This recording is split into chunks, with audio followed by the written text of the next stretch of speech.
Hi, friends. Oh, Derek here. Who's talking to those people? I'm so mad at my kitty.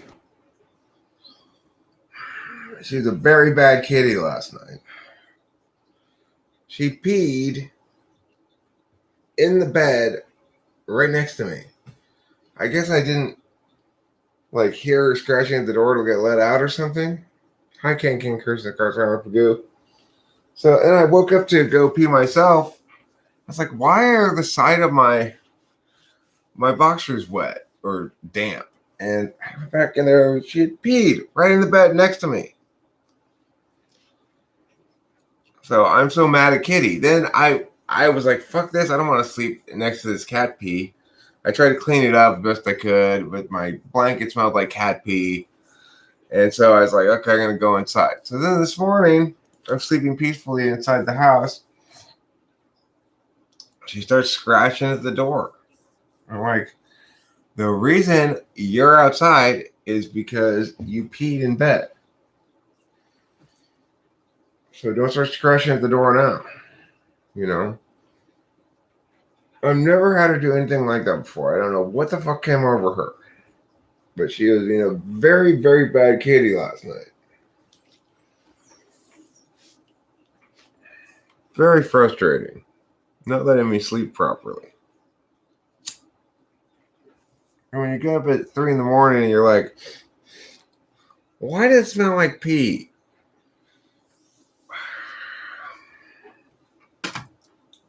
Bye, King Krishna server for you.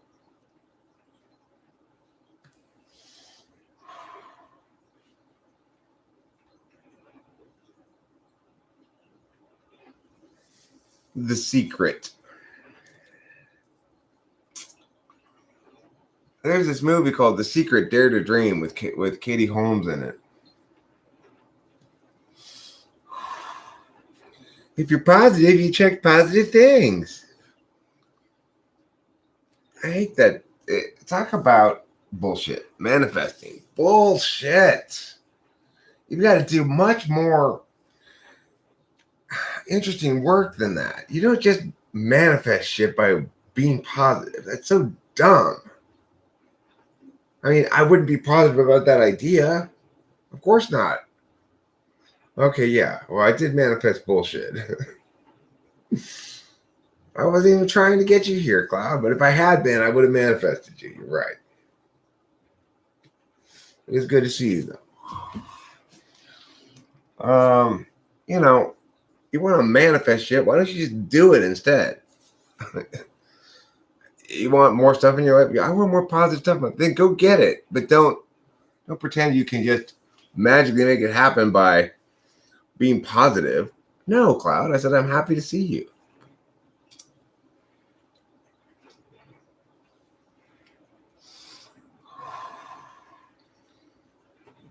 Hi, B-Bay. Looks like the coffee's almost ready.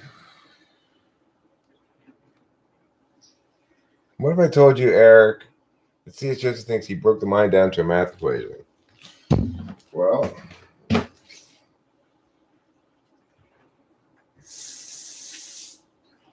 you have to ask what the math equation is, I guess. He doesn't have any idea, so it's just a metaphor.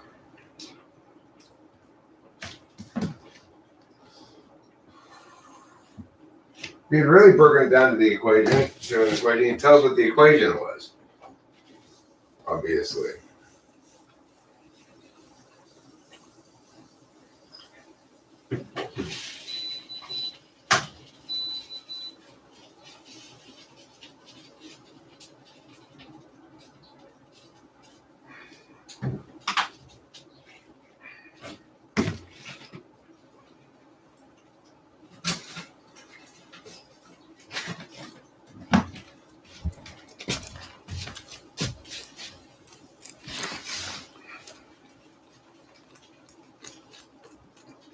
That's not an equation.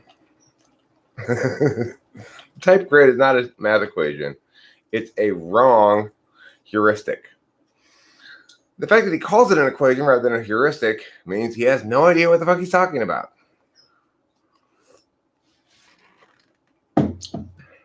It's a very poor heuristic at that. Not a good way to type people, obviously, since he types most people's wrong. If you want to become a billionaire, you need to have a big smile on your face. It's what all the gurus say. Yeah, I know. Isn't it true? Isn't it? It's just like, okay, listen, gurus, suck it. You all can suck it right here. Get down here and suck it, gurus. All right, I don't need any of your guru-ness. I deliberate my own conclusions, all right? Gurus, you can suck it.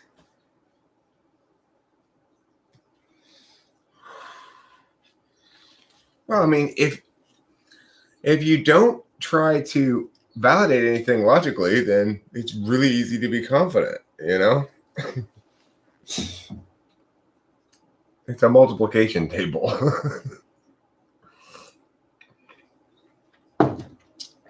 I mean, if you call your type grid a math equation, then yeah, I haven't even had a single bong rip yet today, Bebe. I will. I'll take my first bong rip of the day with you. But before I smoke a bong rip every day when I get up, the first thing I have to smoke is a cigarette.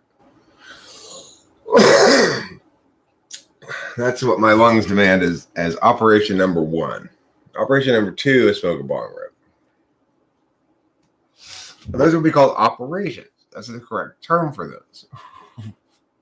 Those are functions I'm executing on 2 or more objects in the system. It's called understanding things correctly. C.S. Joseph just uses words to mean whatever he feels like. Hi, Kayla Cunningham. How you doing today?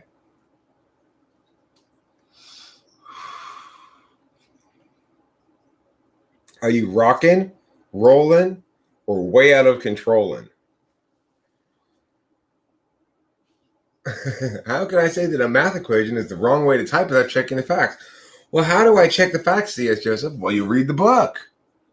You read the book by the expert. I thought you were the expert, C.S. Joseph.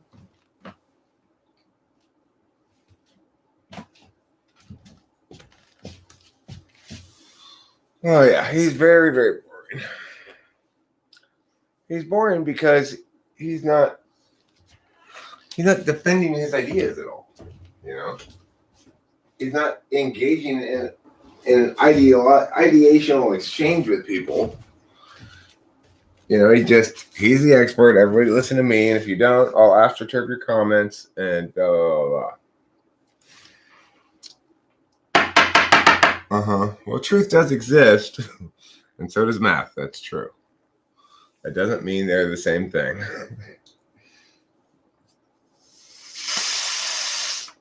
God, this bowl is cloggy. I really need to soak it in. Right, I can check his work against his own circular justifications. Look, all I'm saying is this dog's a bird. Therefore, it's an ISTP. That's a sort of logic in C.S. Joseph's type grid. This dog is a bird, therefore it's an ISTP. What?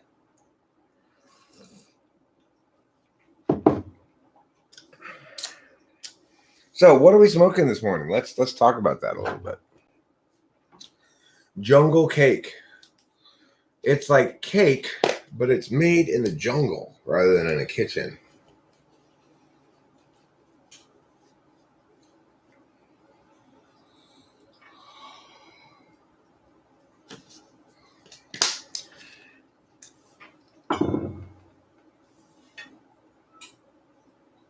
He doesn't even use his own type grid to judge people, to type people. When he typed me, he didn't use his type grid. He just said because I talked about cheese, I was a censor.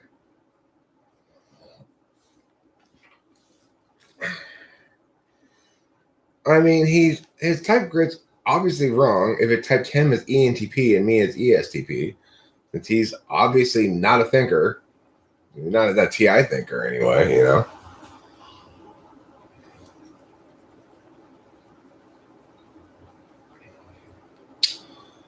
Okay. The Flame of Tarvalin.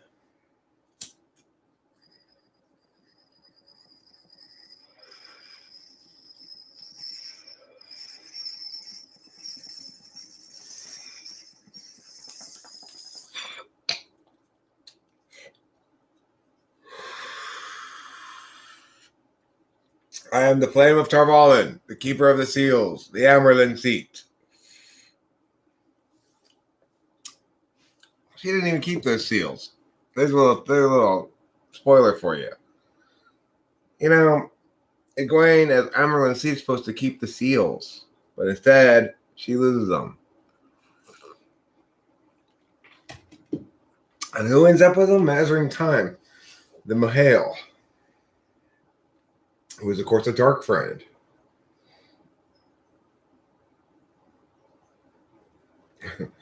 I'm using Boolean algebra, huh? Wow. I didn't even know.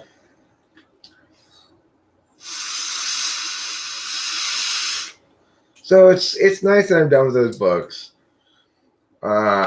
They consumed too much of my life for too long.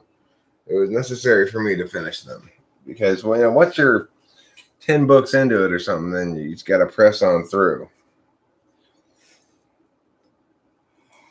I gotta say, the last book of that series was so good, so exciting. And like the last couple of hours of that book, I was just tears just streaming down my face. Very good book. All right.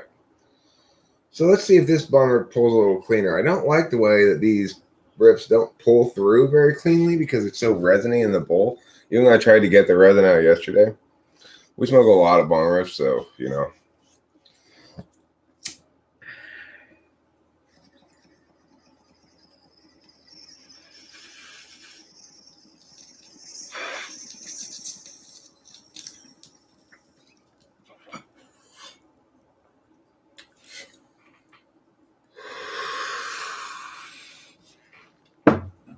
The thing is, people don't necessarily want accuracy when it comes to their typological shit.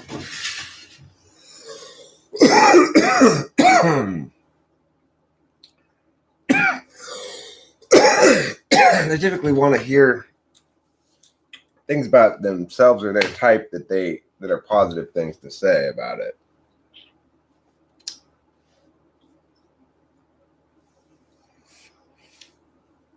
I agree in general, Cloud. I don't think I've seen a bigger nutcase than Lance Joseph on YouTube with a big audience anyway. But it goes to show you that either TI people are less inclined to watch videos on cognitive functions over the long haul.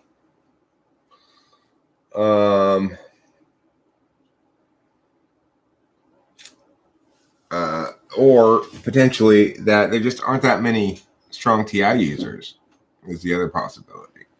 Because if you're TI fourth or TI backslot, because Kitty peed on the bed last night while we were sleeping. I'm not sure why she did that, except I must not have heard her get up and scratch the door to get let out. But even if she was going to pee inside of here somehow,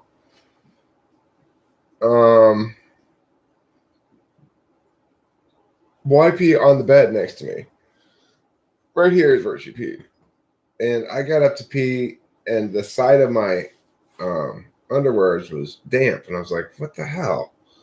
And I got back in the bed, I was like, oh, the cat pissed in bed.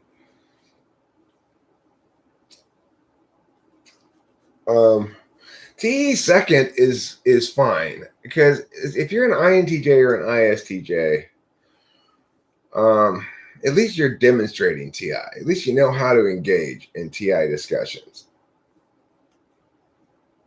No, she was upset when I was upset. I kicked her out of the room, and then I went to sleep inside the house, and then she came and scratched at the door this morning inside the house. And normally we have that doesn't happen because she knows she's not supposed to go in there. She just comes in here, Something upset her.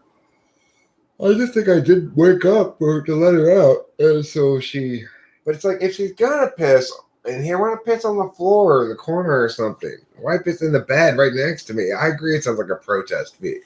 She was protesting. She was saying, "All right, you don't want to open the door for me? Fine, I'm gonna piss all over you, motherfucker." But still, it made me very mad at Kitty.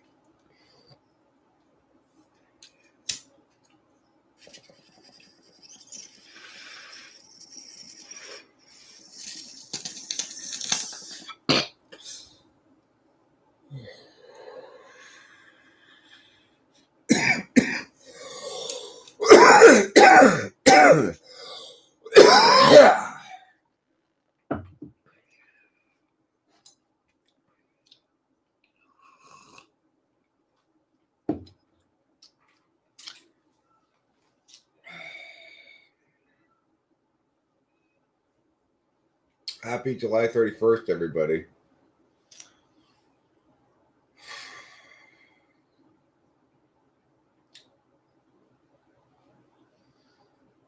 So, no, I finished it, Winston's mom. I finished it yesterday morning.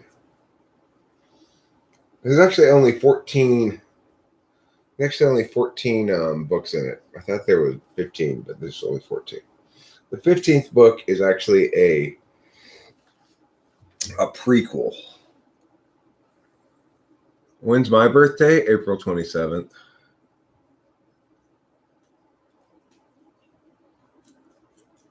Who is a Christian? C.S. Joseph? Oh, Lawnmower. I don't think Lawnmower is too judgmental. He wrestles with what he would consider somewhat blasphemous humor of mine occasionally, but I wouldn't call him particularly judgmental. I like Lawnmower. He's cool.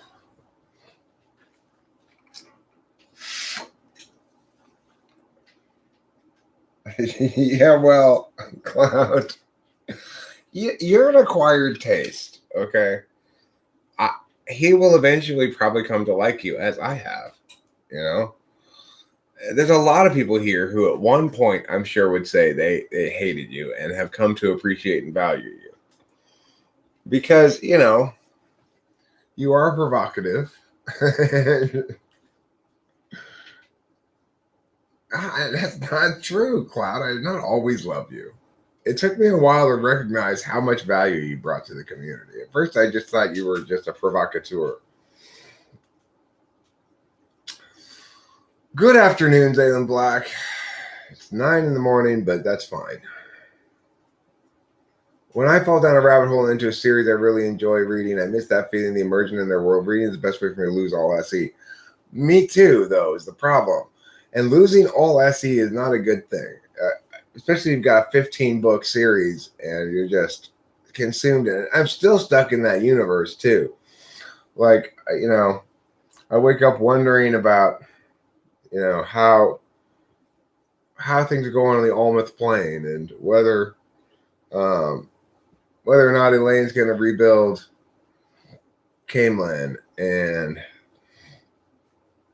etc.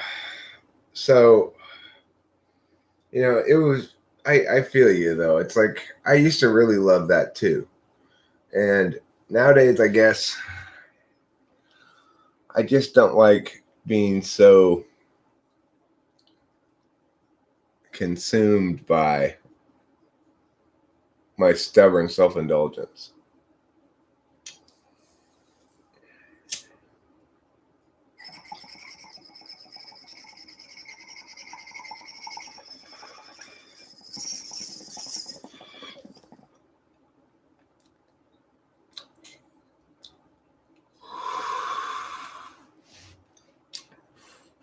With the Wheel of Time, it was kind of extra gratifying to finish it because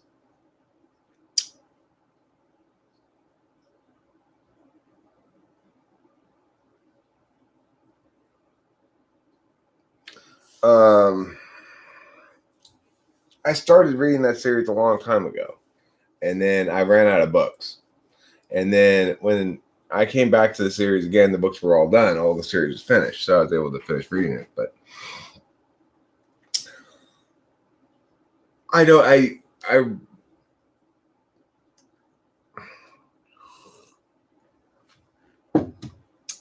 Oh, Cloud. If I still can't teach you anything, then you're not trying to learn anything from me. You can still teach me stuff. But the reason that that will always be the case is because I will always try to find whatever I can to learn from you. If you want a proper thing instead of like The Secret, let's be positive and everything good is going to happen. If you want a real thing instead of The Secret, the real thing is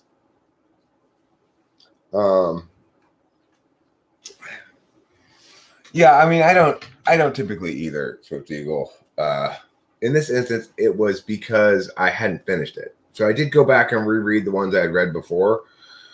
Also because I thought Rachel and I were going to listen to it together, but she's just not as bingey as I am.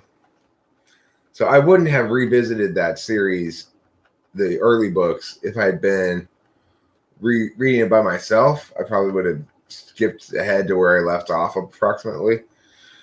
But it had been so many years since I had read the first 7 or 8 books too, that it was worth it for me to reread those 7 or 8, just to make sure I had it all in my head when I got to the 9th book or the 10th book. I don't know if inferior sensing leads people to be bingy or not. I definitely have dopamine management as an area of attention for me, which is to say I'm prone to allowing dopamine to determine my decisions rather than executing plans. Is that necessarily a bad thing? I'm not sure. I've not read Game of Thrones, no.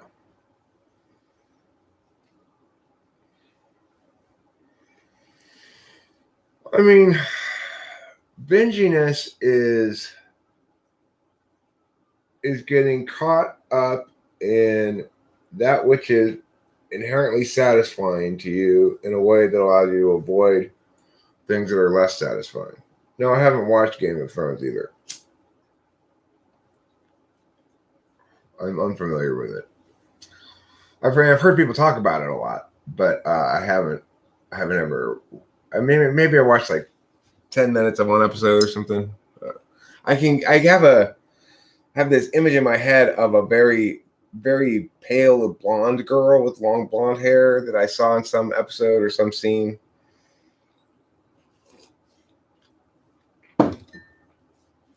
The books don't end. How annoying. Real Time was very satisfying in its ending. You know, it's like the last battle was exquisite. What's cool is that in the last book, Tom Maryland is sitting on the side of this ridge trying to describe this battle he's watching, and part of the storyline is him having trouble coming up with adjectives to describe it, and he ends up settling on exquisite. And I was just like, thank you, brilliant writers, for doing that, because that's such an engagement with what the reader's thinking right now. You know, it's like, this is epic. This is, I mean, just put away that word for a second. This is momentous. No, that word's not good enough either.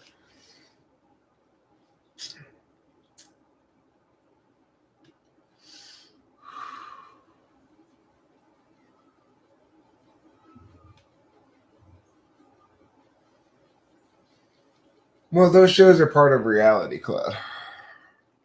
Just because something's a media production doesn't mean it's not real. For example, this is a real conversation we're having, and it's also a show. This is an exciting television program you're watching, Cloud. I'm a television star, and you're watching the best television program you've ever seen in your life right now. That's as real as reality gets, Cloud. This is the most exciting moment in human history, right here, right now, in this live stream. This is the pinnacle of your life, right this second, Cloud.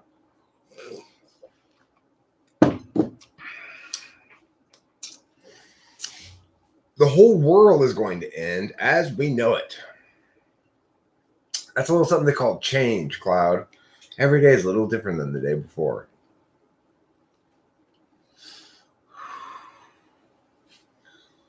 I wish I could get my cat to dress as fancy as your cat dresses, Nathan Long. My cat's always just in sweats and a t-shirt. Is the new world going to be better or worse than the old world? I don't like, obviously, this whole public health catastrophe that we've chosen to engage in. Obviously, the global response to COVID is the worst thing that humanity's ever decided. Probably. It's like the single worst thing that humanity's ever collectively clusterfucked its way towards. And why? Because nobody listened to Eric. That's why. What should everybody do if they want to stop making horrible public policy mistakes? Listen to Eric. That's the correct answer to that question. Eric's right about those things. Oh, yeah, that's right. He's always right about those things. Why? Because I use the correct methodology to deciding policy decisions. It's not that I'm right because my policy decision is right. I'm right because I've used the correct approach to determining what's the correct policy decision. Game of Thrones is the TV show. It's okay for the first few seasons, and it goes downhill fast. The books are called A Song of Fire and Ice. They suck, not worth reading. G.R.R. Martin is the no good. He's not just a no good, he's the no good.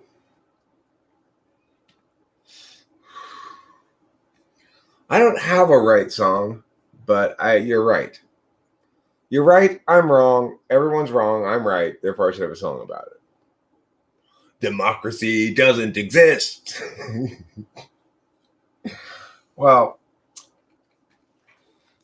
look, you can understand democracy in a couple of different ways.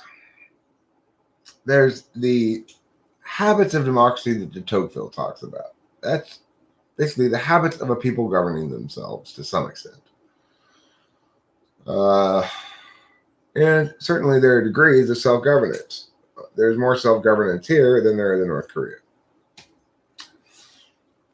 I'm not going to write a right song right now, Mrs. Mom, because I'm feeling kind of uninspired, I guess. It'll be a couple more days till I get a new bottle of speed. I don't feel like I slept quite as well as I should have last night because of the cats peeing on me. Close enough to peeing on me. Peed right next to me where I was lying in bed.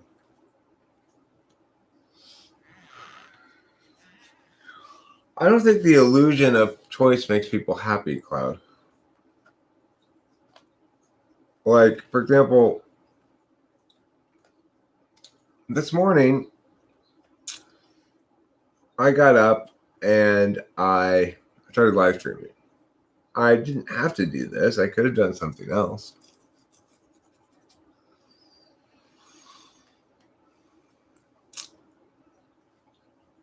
Perfect, uncorrupted democracy doesn't exist, not even in yourself. Well, I don't know what uncorrupted democracy would look like. I don't think well, I guess democracy has a pure form, but I don't think that's necessarily desirable. That's too many cooks in the kitchen.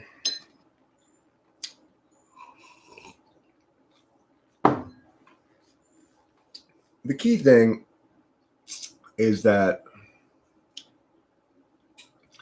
governance should be reactive and not proactive. And that's where I went wrong with COVID, trying to be proactive instead of reactive.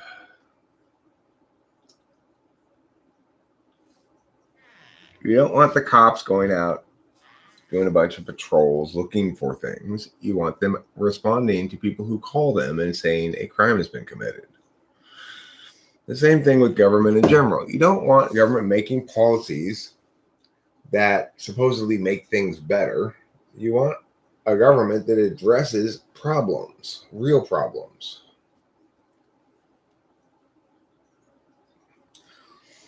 Well, we have some impact. We are part of what's happening to the world.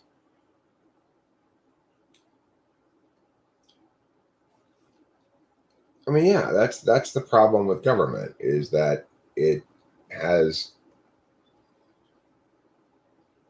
it has none of the natural accountabilities of market forces.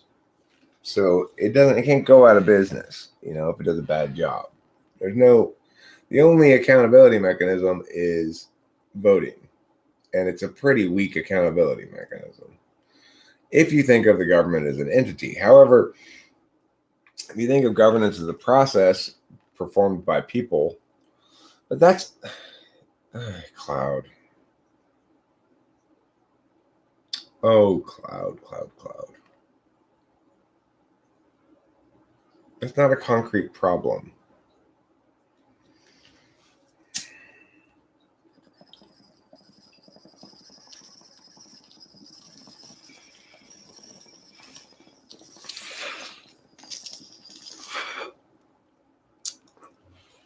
See, a big part of the problem is this. People think the government should respond to issues like people are still poor and sick. That's not a concrete problem. That's the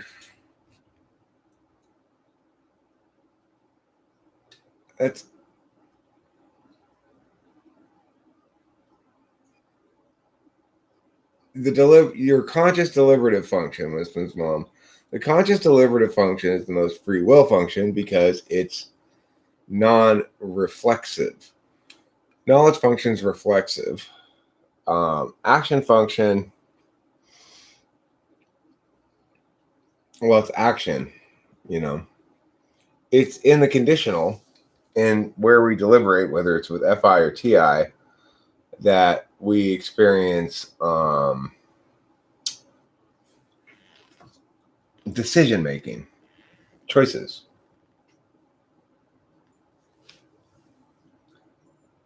No, people being poor and sick is not a concrete problem. That's not.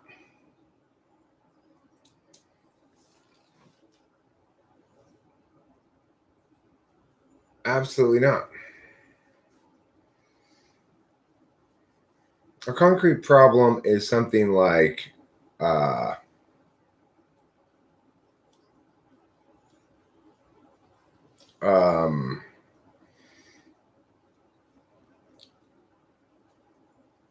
murder.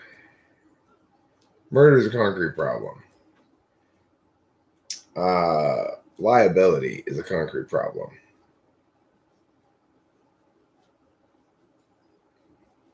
EHPs aren't sociopaths. Conscious deliberative function is either FI or TI, depending on which one you like. For you, it's FI. For me, it's TI. And that's where will I come at the same time daily? No. Probably, maybe, sort of. I start live streams random times when I feel like live streaming, I'm feeling kind of just across the board a little bit meh.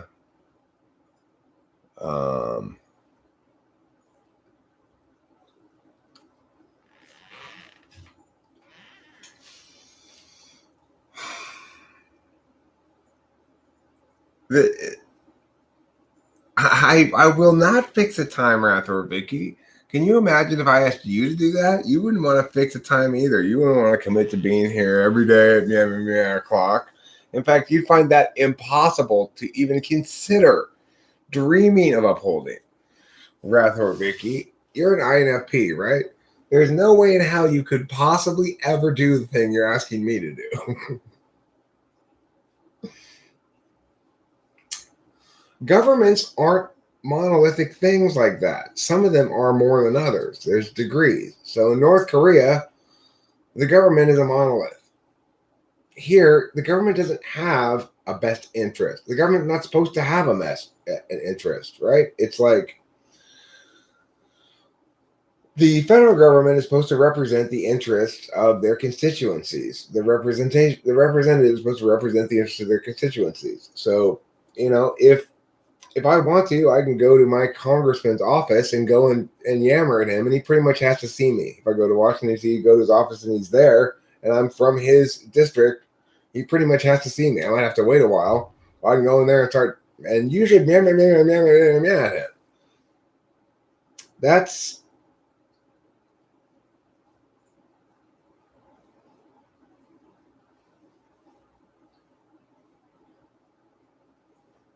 Yes, she did, Octavia Silva. Yes, she did. She peed on my bed last night while I was sleeping in it.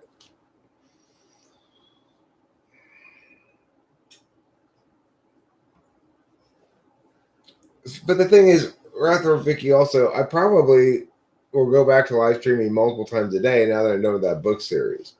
I'm not starting another book series, that's for sure. Okay, that's enough reading. I've gone through that period of my life. Well, it's because I'm assuming Octavia Silva, as Winston's mom said, it was a protest pee because I didn't hear her scratching at the door to let her out. I agree, laws suck. Broadly true. A lot of laws do, and tax money is generally not used well. I agree with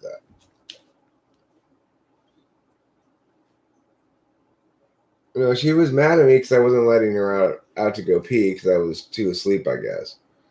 And I guess that's how she showed me. But it's like, no, not cool. I'm not mad at her anymore. I got over it.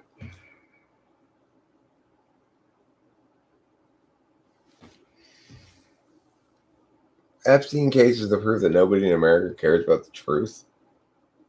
Well,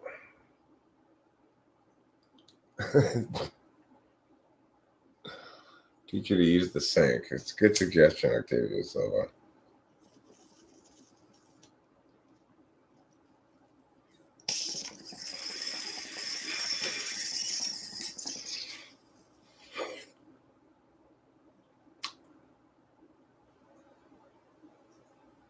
Yeah.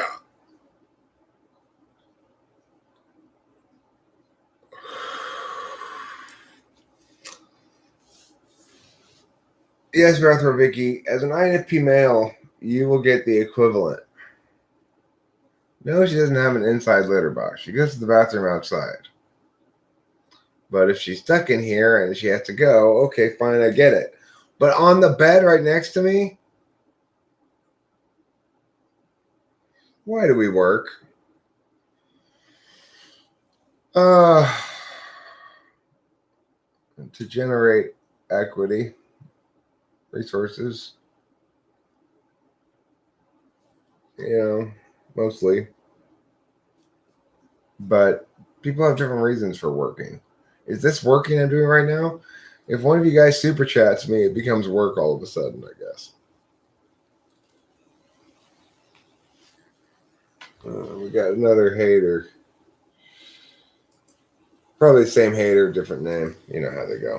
Get away, bug.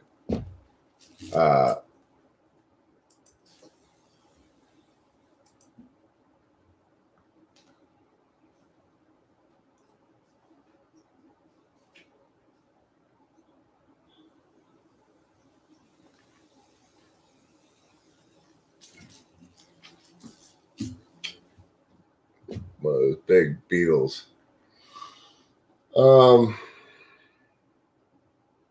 Yeah, I know. Some people have occasionally. No, I mean, I don't want a litter box. I don't want her going. Litter boxes are the worst. It's like I do not want my cat going to the bathroom inside the house at all.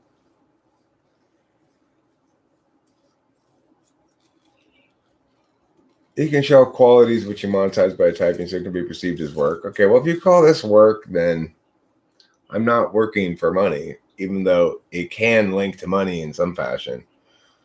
I would say that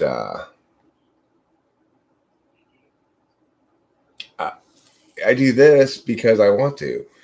It's hard to distinguish between play and work if you're doing something that has some sort of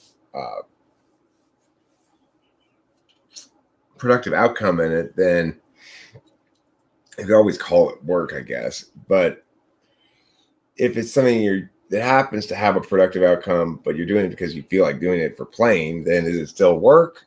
I don't know. Well, because it's play. I mean, the other alternative to work, Raphael, is play. So it's good to not everything productive is work, and not everything consumptive is play. So when I was reading those novels, that's play. It's consumption play. If I'm watching, I watched some California's Gold yesterday with Huell Hauser. That was play, consumption style play. But if I'm reading books for school or something, then presumably that's work, right?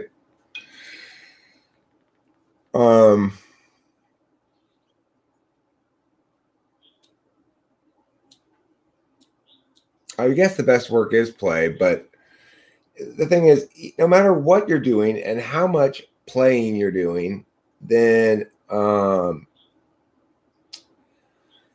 it's once you are contractually obligated to do something for somebody else in a way that has concrete rewards, it ceases to be play.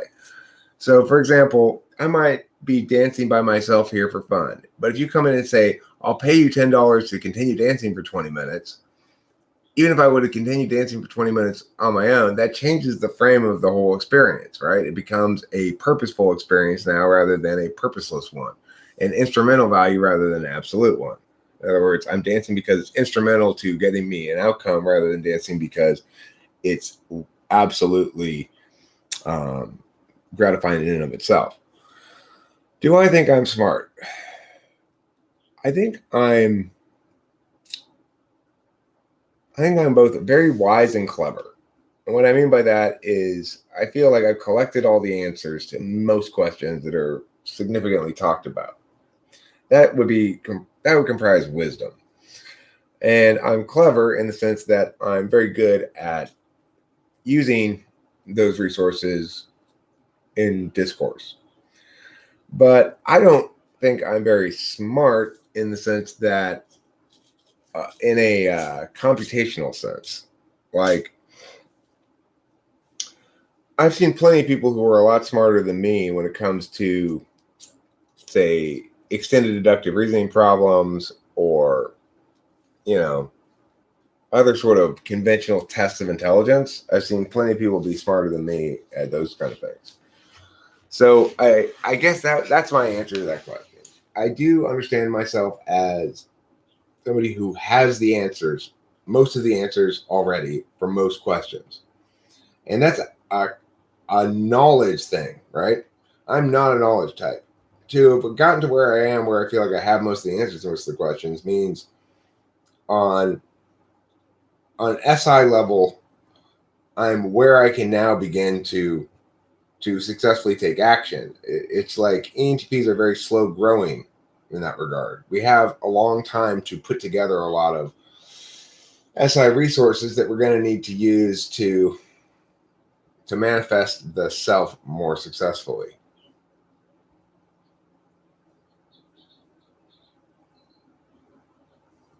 Why does my cell service go down when the power goes out? Because it's on your Wi-Fi, and so it takes a moment to adjust and go, oh, I'm not on Wi-Fi anymore. Maybe. Is it SE polar to not notice your shoelaces are untied? Probably polar or fourth.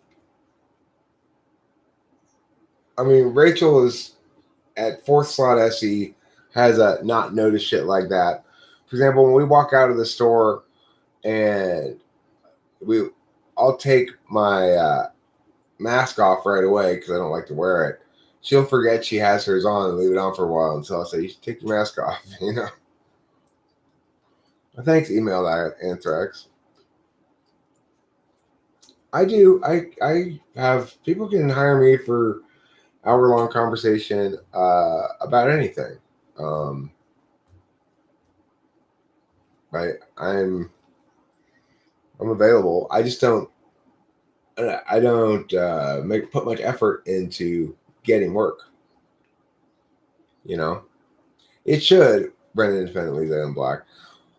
How common is it for INFPs to pass your TI test? They're pretty good at them. Uh, eighth slot. Eighth slot is what you'd call an unconscious tool function.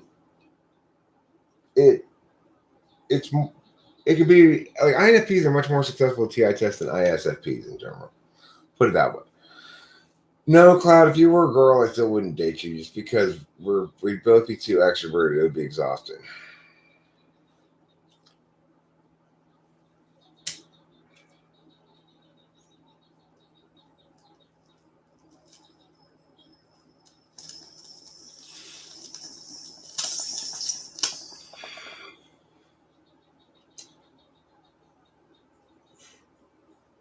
There is no toilet out here.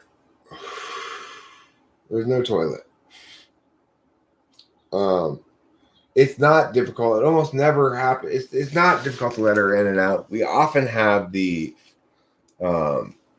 this door open. It was kind of a fluke freak incident last night. You know, usually she doesn't even have to get up and pee in the middle of the night because she goes pee before she comes. She comes in. She doesn't usually start the night in. Well, actually, she often does. I don't know. I never have a problem with it usually, but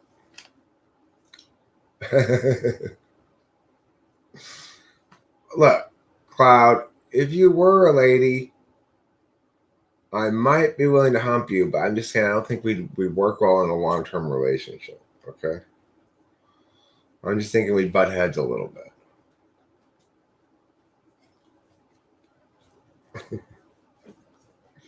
You know, I'm sure we'd have a great time for a few days, and then I've thought about a cat door.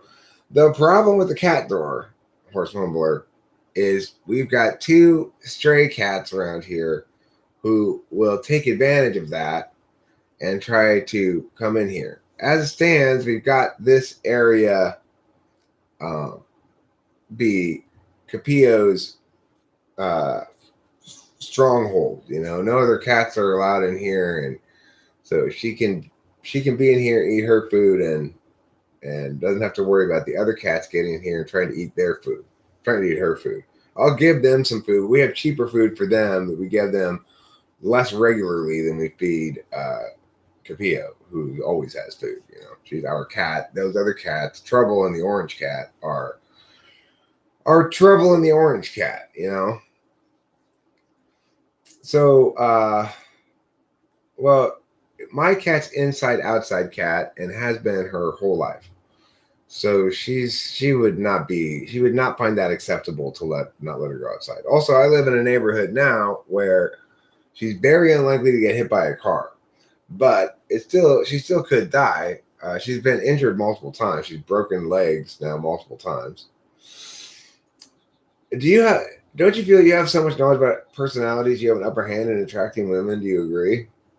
If I were in the market for a woman right now, I feel I'd be very successful in attracting women. Yeah. But I don't know if that has much to do with my knowledge about personalities. I'm very comfortable in my own skin. And ultimately that has a lot to do with how attractive you are to other people. I'm confident, sometimes annoyingly so, sometimes cocky or arrogant, and that's not going to play well, you know. But I know who I am, and I know how I ought to be, and I'm working from the former to the latter. I think anybody who's in that state of being is going to be attracted to other people. Is it desirable to be more attractive? I don't think it's worth anything because I'm not interested in playing the field, and the only thing it's worth anything for is getting a better significant other, I guess you'd say. I don't want a solution. This is not a problem that needs a solution, horse mumbler. This is just a momentary, combination of things combined to cause me to get mad at my cat one day. Okay, it's fine. We don't have to solve this problem. It's not true that all interaction is manipulation. That's spoken like an FE tool user, in some sense. It's okay. Yeah, fine. All interaction is manipulative, whether it's FE or TE. It's interacting with stuff by email to anthrax. But the term manipulation suggests that you're schmoozing people to get them to do stuff that they wouldn't necessarily want to do themselves.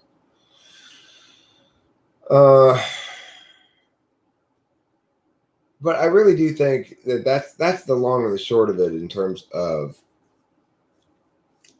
being able to attract women is to know who you are and to know who you should be and to be working from the former to the latter on an ongoing basis. Because nobody's ever exactly as they ought to be. To be honest with yourself about the lack of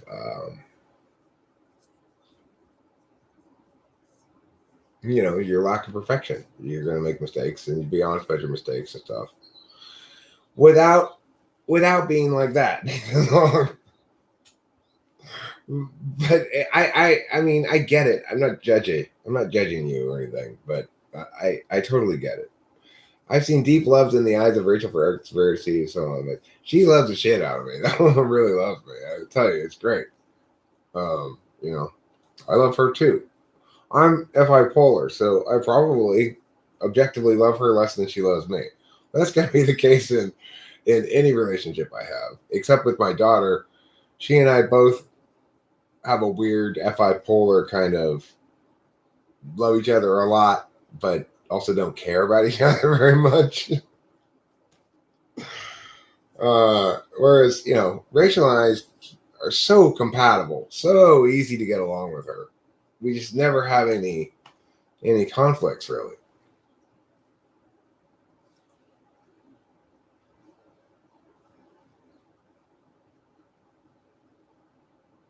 Horse mumbler. True, I could. That's a good suggestion. Thanks. I'll get right to work on that. I like that. That is the number one. Cloud. What's the number one parameter in men, Zandy? Is it how cloudy they are? Yeah, I think it is. The more cloudy, the better.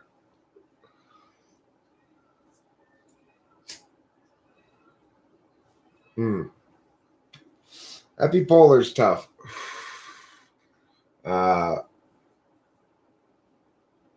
do feel like having a lot of understanding about personality type and such. Like if I were single again, that it's useful. It's useful because you're like, all right, this lady's an ENFP. I'm not gonna bother. Yes, there seems like an immediate kind of camaraderie because you're both NE, but we're just gonna argue about politics. Forget it. You also, at a certain point, realize that the world is full of lonely, uncertain people. The world's full of people in the wrong relationship. The world's full of people who don't believe themselves worthy of being in a relationship. Oh, Mrs. Mom, I would never even dream of starting a project like that over here. There's absolutely no That's a bad idea. Um,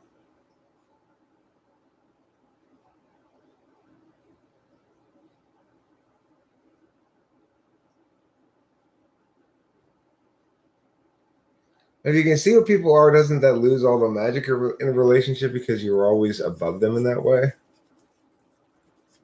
Um,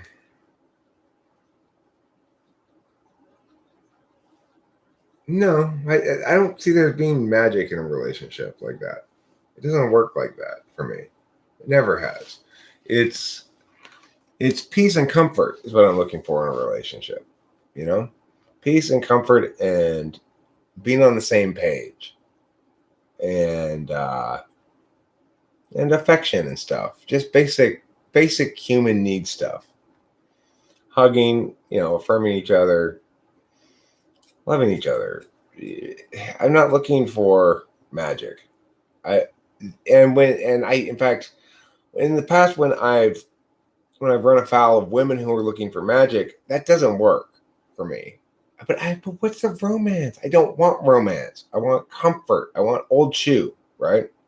I want no offense to Rachel, but I love the fact that my partner is an old shoe.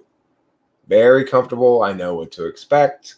I we don't fight about things. We're on the same page. We're both affectionate, but we don't expect a lot of affection, you know?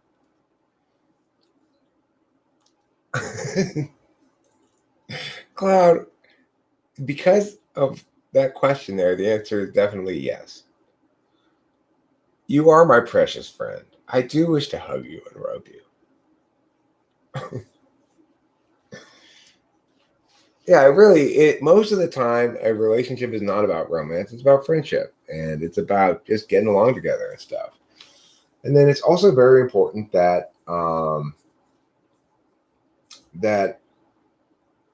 sex be easy. Like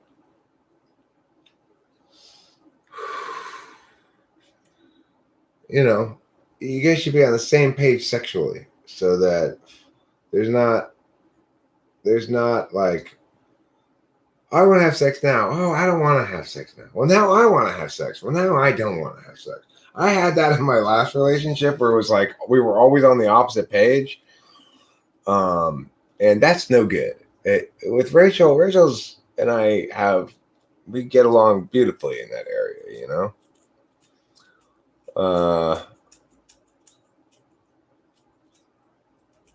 Do you think generally girls are attracted? I think generally girls are attracted to INFPs. Yeah, I think they're attracted to FI. I think it's that's the magic you guys have is the ability to make it magical. I dated an INFP briefly, for a couple of months, and it was unsustainable because my emotions were just like all over the place, But it's powerful, it's attractive. If you want to pull INFP move on a girl, all you got to do is this, Rathro Vicky. You just look at her with your FI eyes.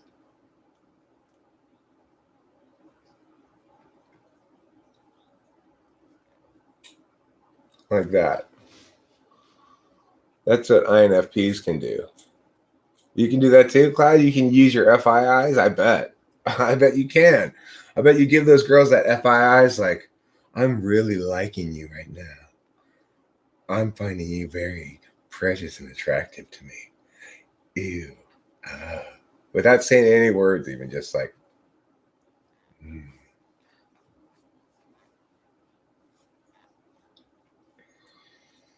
That's that's how INFPs get chicks, and probably ESFPs, ISFPs too.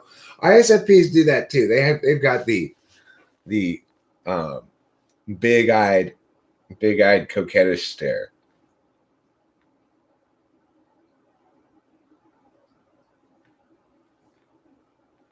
Right, ISFP is a little bit different than INFP.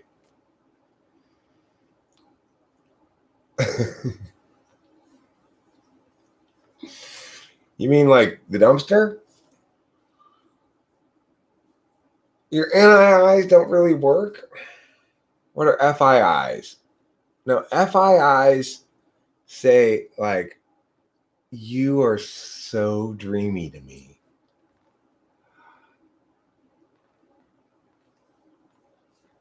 Like that. You see? You are so dreamy to me. NIIs are hollow, empty eyes, adorned with the knowing half smile of the INFJ's FE. Soulless knowledge.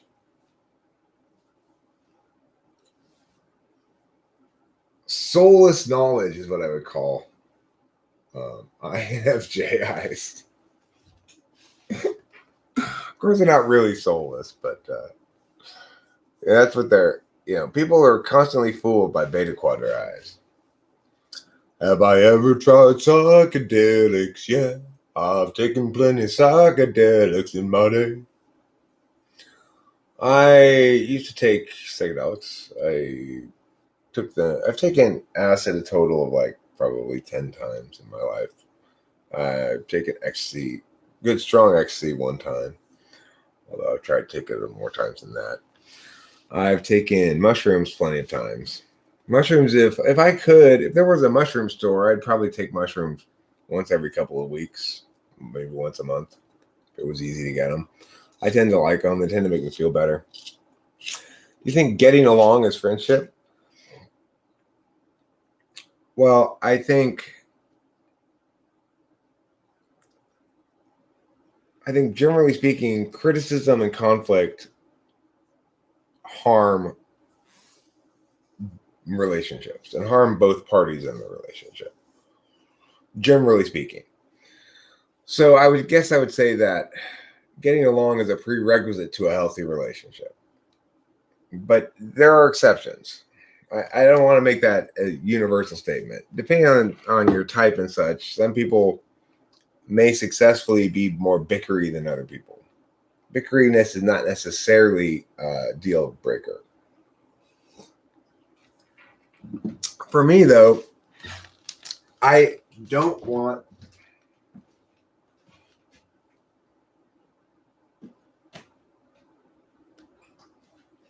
any problems. That's what it boils down to. Look, significant other, you don't be a problem. It's that simple. Don't be a problem, significant other. You feel you're mentally absent on a date? Well, you don't like the person you're on the date with enough. That's why you're not giving them the FIIs. You have to really, really like them. You have to go for that one chick that's just like, she's so dreamy, but I could never get her. And you go out with her and you give her your FIIs. Just let her see in your eyes the truth about the depth of your dreaminess that you feel for her. That's how you do it. Oh, and also don't remember the 3-step process, okay? Rather or Vicky. Step 1. Hey, girl. Step 2. You know you my world. And step 3. Don't be like that, girl. 1, 2, 3. And of course, you wrap up the deal with the ooh, la, la. And that's how you get chicks. It's just that easy. Just that easy.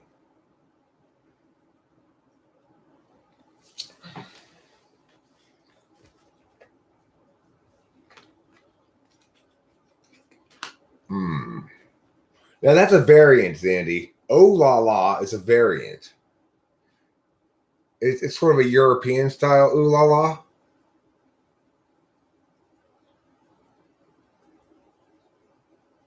Well, that's not friendship to get along, but Eric said so before. Well, friendship involves spending time together too. Obviously, if you're spending a lot of time together and you're getting along, then there's some sort of connection there, right? Or, does your love trouble me? Your love doesn't trouble me. The fact that your mouth is right here between your eyes, that's a little troublesome. It's OOOOOOH LAHLAAAH, like that.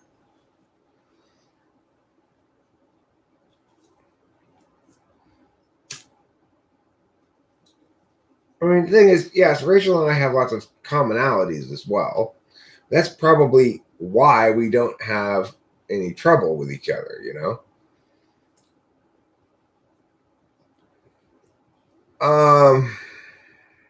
When I meet new people, I usually, I mean, I don't meet a lot of new people in the real world. Like, um,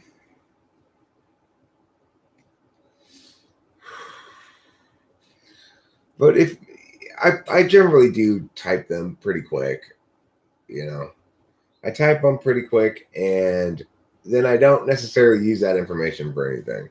I'm not. It depends. Sometimes I'm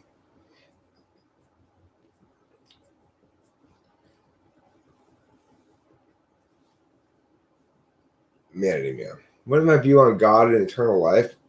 My view on God I've articulated plenty of times. My view on eternal life is I don't know what to think about the afterlife. I don't know what happens after you die. I'm not sure. I don't think we have any way of getting any data or having any conclusions about that because obviously we don't have anybody to tell us.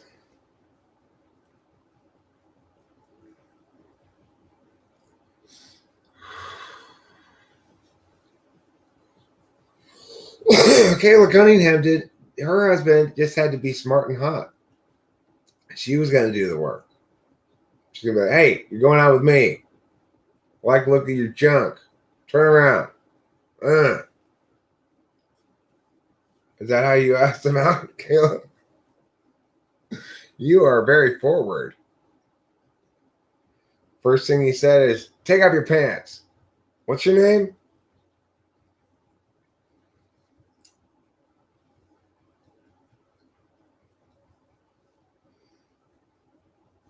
Why is it that all over core INFP has failed relationships and marriages? Really? Yeah, unfortunately, I'm sorry to tell you this, Rather Vicky. It is. INFP seems to be the most difficult type for sustaining long-term relationships.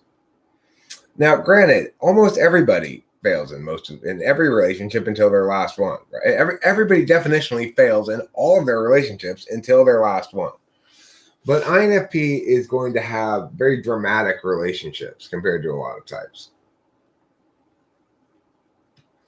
I mean, it's tough when you are a feeler with ideation as your action function, right? Because it means that what you want is most important, and you can think of lots of different things you might want in lots of different ways. It's very difficult for an INFP to be satisfied.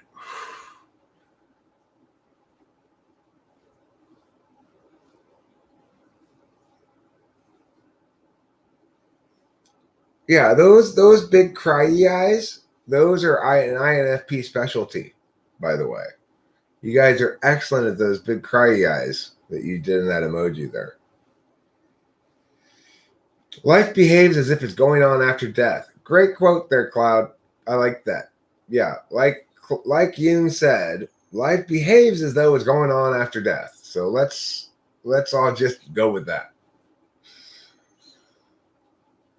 You can be satisfied of yourself. All you need are two eyes and two lips and some teeth.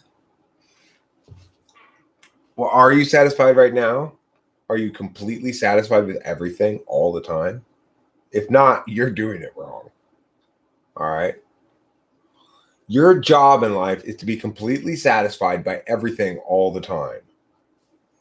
Anything less than that, and you're failing.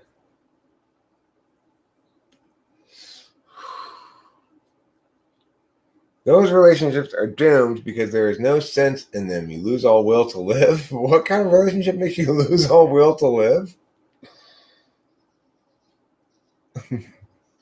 I have never Well, if you have a comfortable life but full of hate, then you're not comfortable. If you're full of hate, you're not comfortable. Okay, there's nothing comfortable about being full of hate. I hate you so much, and I'm so comfortable with you. I'm so comfortable with this hatred.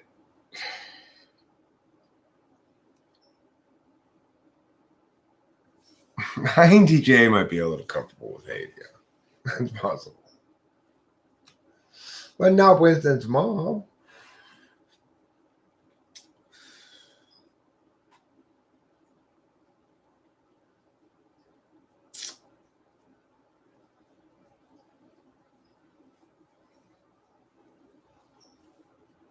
Regardless, this relationship I'm in now is definitely the best, easiest, most comfortable relationship I've ever been in.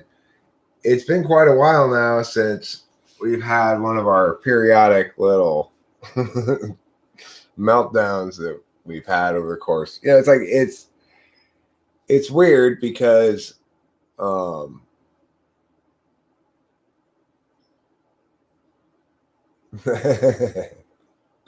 that doesn't surprise me, Rather Vicky. My girlfriend used to say I have so much tantrum. I'm a boy with tantrums equal to 3 girls. Well, yeah, you're an INFP, and it's things are important. This is the problem with FI DOMs, especially if you've got a metaphysical FI DOM, which is basically what an INFP is. They because they have a metaphysical tool function, they're a physical FI DOM, but they're always thinking about stuff. It's yeah, 3 girl tantrum is powerful indeed.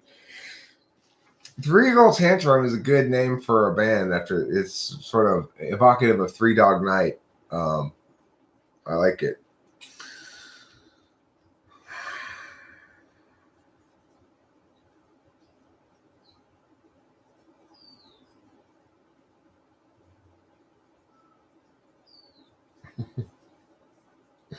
Yeah, it's like a 3 girl tantrum is I guess like a 3 alarm fire. The maximum is you have is a 5 girl tantrum. Then it's just an incredibly. I am wrong about that, Rather Vicky. Okay, listen. Anytime I've said something dismissive about a type, you just don't internalize that. All right, don't listen to me. I like to make jokes sometimes, and I don't want. You have a song for me? So it's a song, a bad list of songs from yesterday? Okay. What is it? It can't possibly be worse than Ice JJ Fish. Yeah, 5 girl tantrum would be like the tsunami following the 3 girl tantrum earthquake.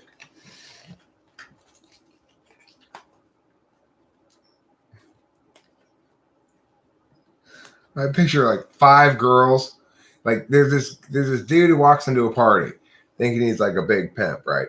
He's been humping 5 different girls over the last couple of weeks. None of them know about the other ones, and he walks in, and they're all standing there like this in their halter tops and their little short skirts at this party.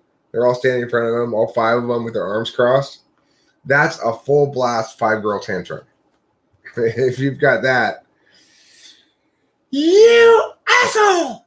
I cannot believe you in fucking Stacy, Julie, June, May, and me.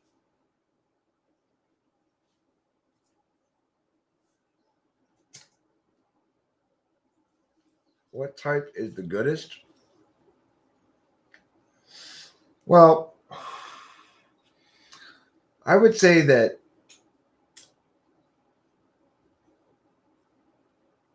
INFPs are probably the most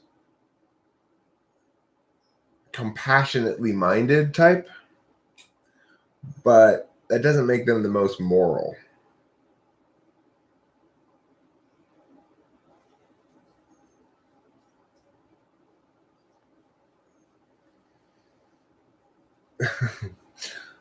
Hey, listen, I got a solution for you. I know you're angry, but with sufficient hate, you can render that anger superfluous.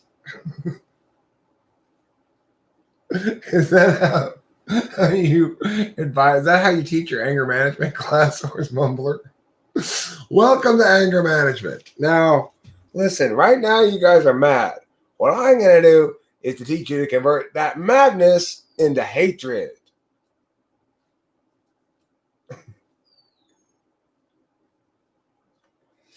I mean, I when Kimberly used to make me mad all the time, and she was very, very good at making me mad. At a certain point, you start to hate her a little bit, but I just always found that very uncomfortable. Like, I shouldn't be feeling things. I should be just living my life.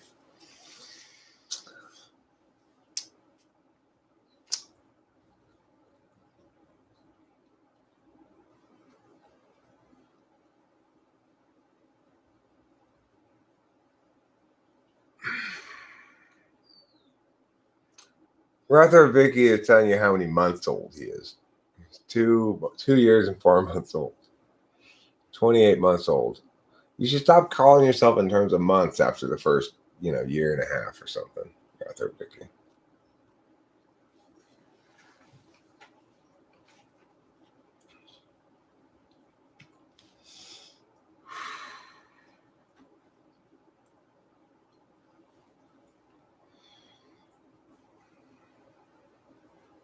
Well, I mean, it's very plausible to develop some seriously negative feelings towards another person who's consistently crossing your boundaries and not being fair and being abusive in some fashion. I don't know how many people end up getting into some sort of abusive relationship in their life, but I would suggest it would be probably a majority. Hi. Good morning. Thank you. Wash day? Well, yeah, I guess I didn't I didn't hear the cat scratching to get out last night in the middle of the night. She peed on my bed. So yeah, I gotta wash this.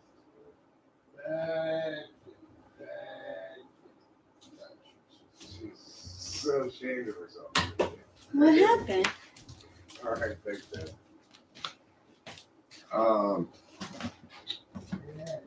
Yeah, so anyway, that's why I came in this morning to sleep inside the house.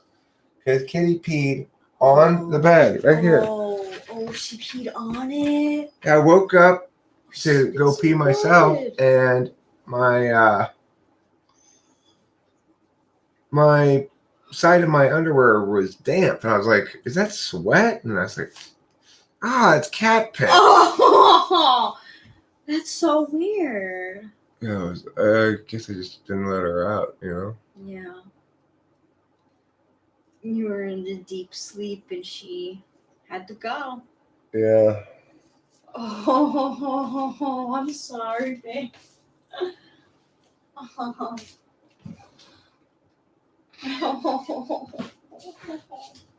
Life is... Good morning, Rachel, says Zandy. Hey, Zandy. Good morning. Good morning, everyone.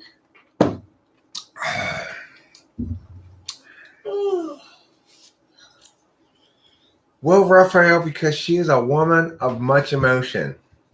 Okay? That's why the mini hearts. She uses emojis. Yeah, I love those pink hearts.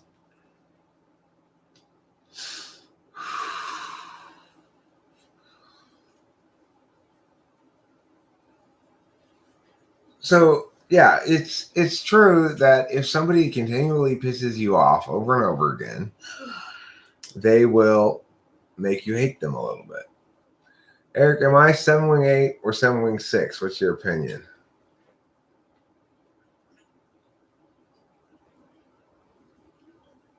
I don't normally use wings. I'm more of a tri-type person. I don't know how mad you get or not. I only interact with you in text. What about you, Rachel, do you hate sometimes? About myself? Are you asking her what she hates about herself or about me? Yeah, or like in life in general. I don't. What we've been talking about, just to sort of fill you in, Rachel, is this idea about whether a good relationship, how much that correlates with being conflict free. Like you and I have a very easy relationship, have very few conflicts, if ever, and it's easy squeezy. But Here's the thing.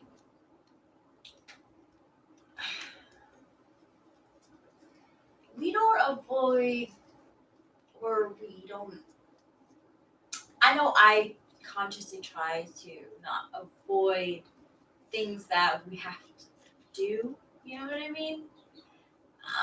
So even though we're both avoidant and escapist, in other words. Yes. That helps. We don't bust each other's chops. No. For failures, really. We are lucky.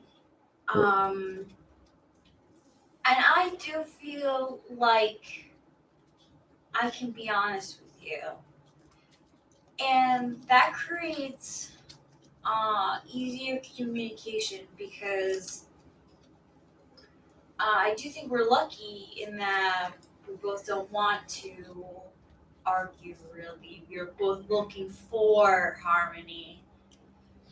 Yeah, I think we both have a secure attachment style. Yeah. And I think they both got I think we both got somewhat bruised by previous relationships. And so it's taken a little while for our secure relationship style to become the determinant factor, so to speak, you know? Yeah. I have to poop. Good. I'll take a bit. Okay. You can beat me. You can beat me in smoking? Probably. Hi, everyone. How's everyone doing this morning, afternoon?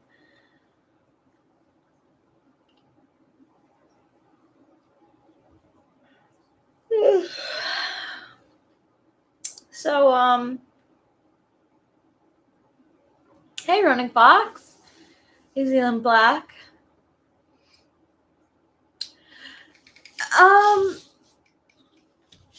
Hey, Cloud. Hey, Utter Self. I'm good.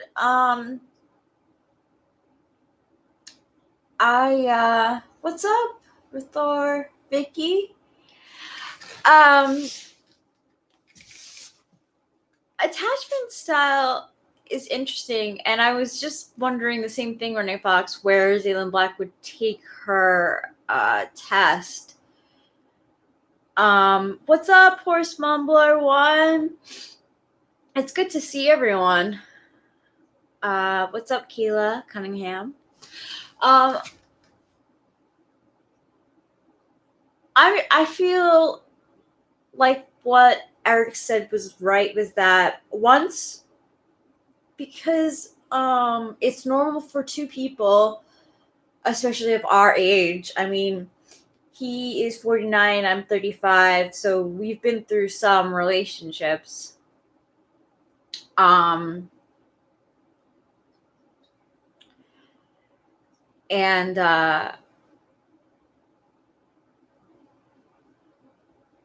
you know, it's an adjustment to, because you do bring some of yourself from past relationships into your new one. I mean, as much as I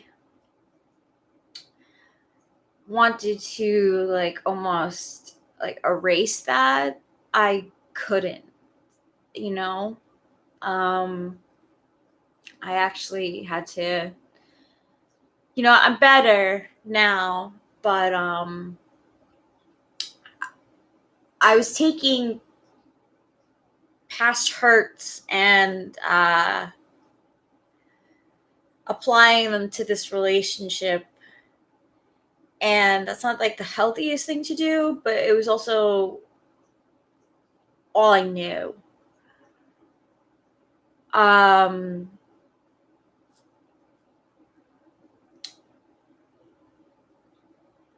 do I feel about the 16 personality website test? Rethor, Vicky, I feel it is not a great test for self-assessment. When I took that test, I do have 7 as my Enneagram. I'm into Enneagram probably a little bit more than Eric is, only because I found MBTI first, and then I found Enneagram, and Enneagram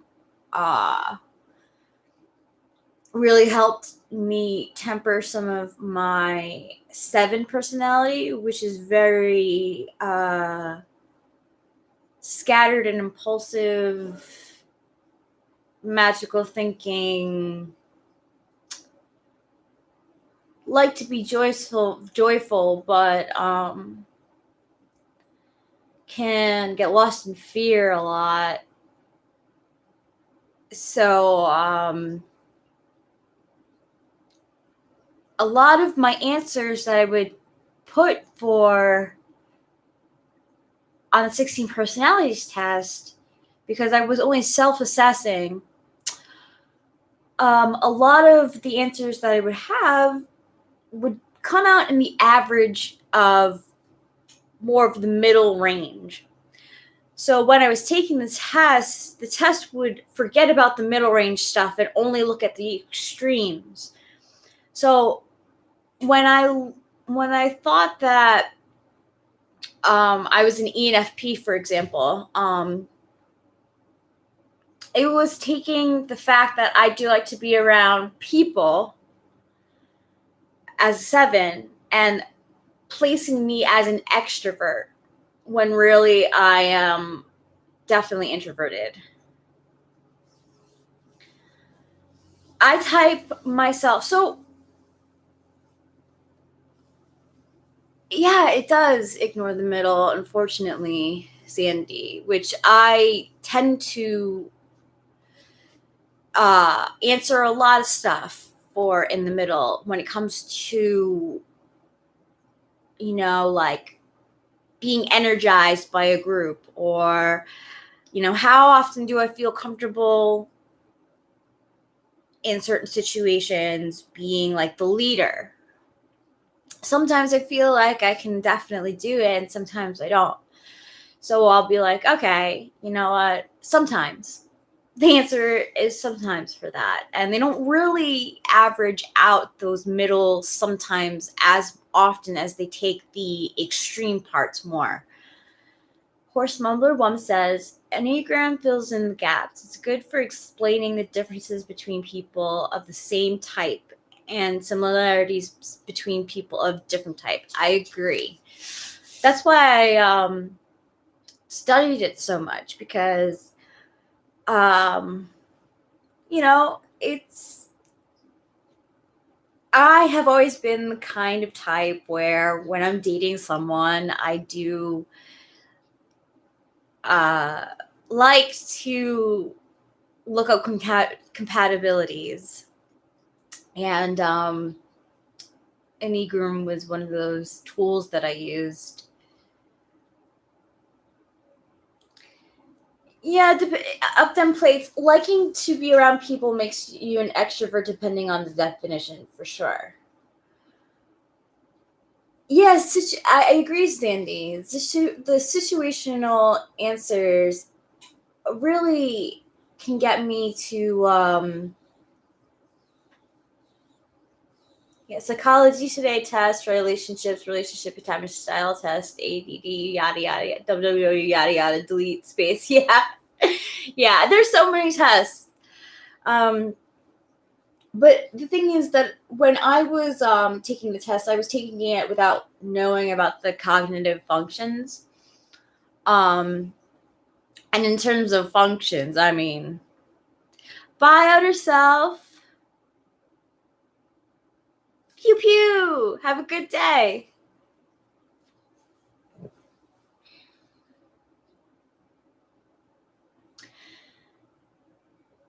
Rafael Averos asks, but is being fit to each other necessarily a good thing? The way that I was looking at it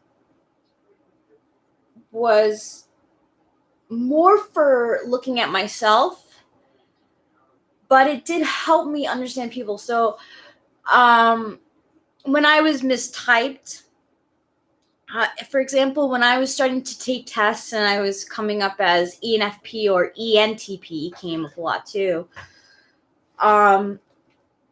I went to Enneagram to kind of look at temperament, and I learned a lot. Oh, I'm sorry. It's okay, they're fine.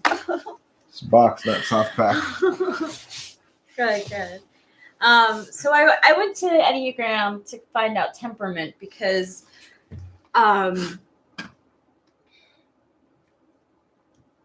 It links more to that than yeah, personality type. Yeah, and it really helped me get to. Well, it explains why you're an INFJ who has some qualities that make you seem like maybe an ENFJ, right? Yep. It helps to explain that. You're definitely a 7. We're both 7s, and one of the reasons that we're so compatible is that we're both such kids, you know? Yeah. We're self-indulgent kids. Yeah. A roll-up. Do you agree with me? What does that mean? I have no idea what that means. Just rolled up in here. That's so sweet. Oh, Pete, I left the jacket there for her on purpose so she could pee there. She pees on that a lot. I know. Aww. I'm a fruit roll-up? Yeah, I am a fruit roll-up. I like fruit roll-ups too. I'll take it also. Actually, no, I'm the roll-upper who's like, hey boy, nice beard. Want to teach me some wizardry? Yes, I do. That's how I roll up. Well, Rathor Vicky has noted on a couple of occasions that he can see in us interacting that you love me a lot, and he wants something equivalent in his own life. Oh, that's lovely. It is nice, isn't it? It really is nice. We do have a very good relationship. Mm-hmm. I feel very lucky. You know, being with Eric, it's like the calm after the storm for me. Me too for sure. Is that it?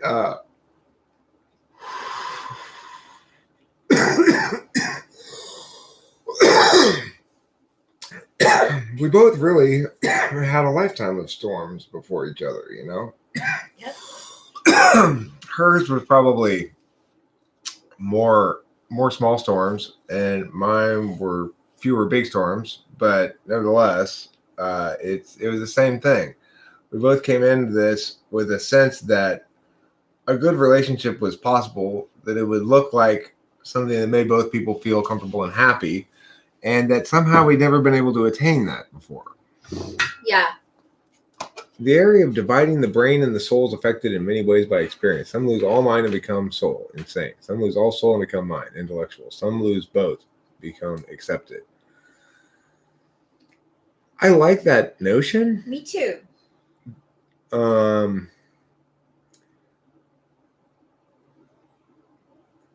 But you could also throw in there body, right?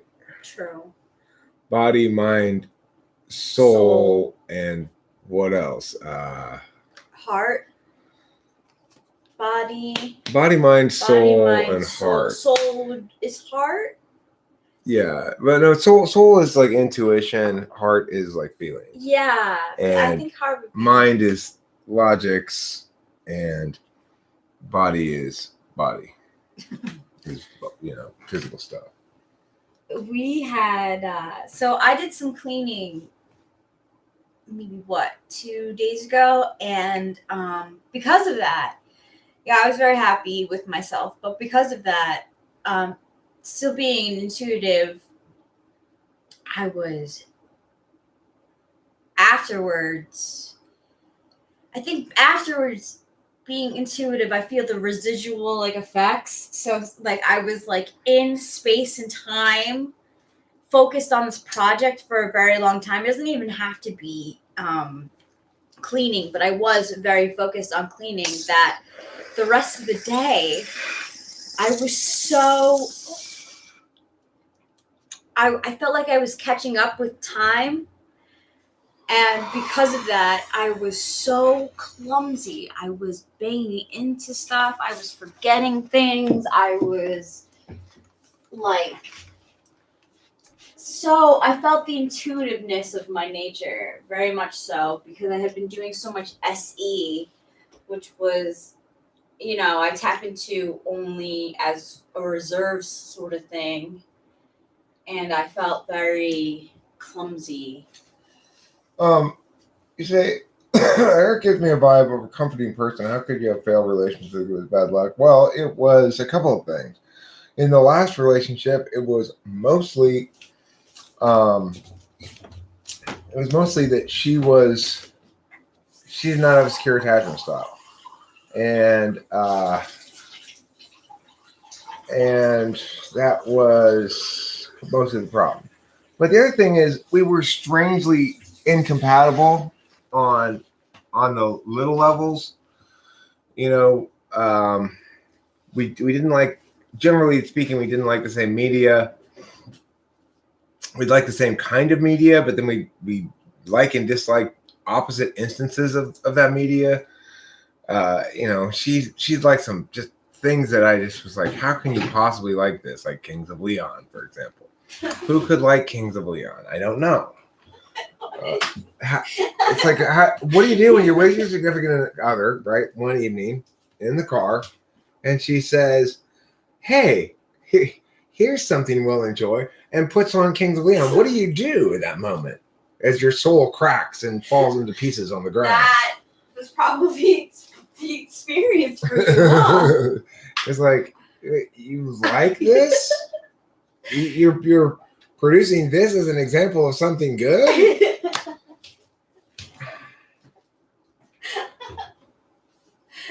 only have like one album that is like even known.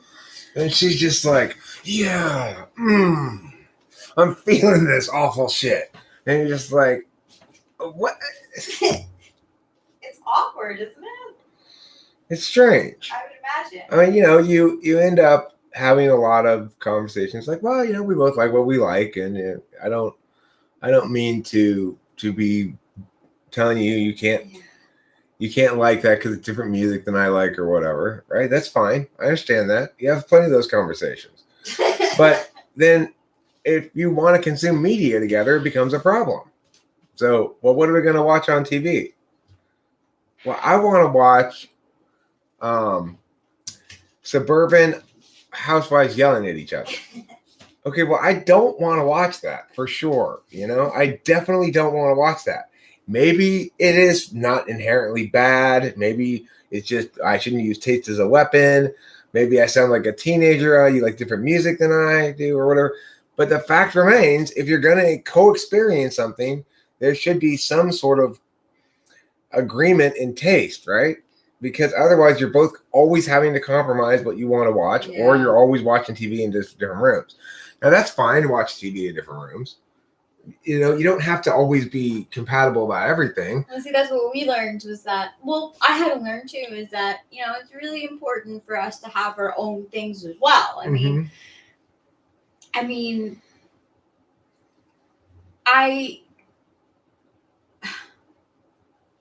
Isn't being a 4 an FI thing? ISFPs and INTJs.